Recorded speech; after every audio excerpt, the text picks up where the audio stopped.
হলিউডের তারকা অভিনেত্রী অ্যাম্বার হার্ড মা দিবসে ঘোষণা করেছেন যে তিনি যমজ সন্তান জন্ম দিয়েছেন।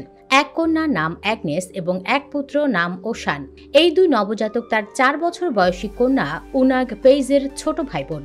হার্ড তার ইনস্টাগ্রাম পোস্টে এই খবর শেয়ার করে বলেছেন, আজ আমি আনুষ্ঠানিকভাবে জানাচ্ছি যে আমি হার্ড পরিবারের যমজ সন্তানকে স্বাগত জানিয়েছি। আমার কন্যা অ্যাগনেস এবং পুত্র ওশান আমার হৃদয় পূর্ণ করে রেখেছে।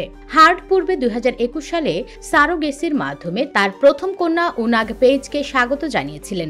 তিনি মা হওয়ার অভিজ্ঞতাকে অত্যন্ত আনন্দদায়ক অভিজ্ঞতা হিসেবে বর্ণনা করেছেন। বর্তমানে তিনি তার সন্তানদের নিয়ে মাদ্রিদ, স্পেনে বসবাস করছেন।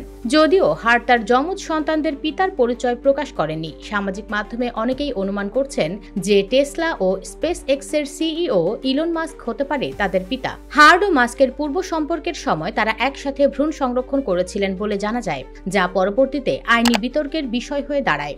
হার্ড তার ইনস্টাগ্রাম পোস্টে আরো বলেন, মা দিবস 2025 আমার জীবনের সবচেয়ে স্মরণীয় দিনগুলোর একটি হবে। আমি বহু বছর ধরে যে পরিবার গড়ার স্বপ্ন দেখেছি, আজ তা পূর্ণ হয়েছে।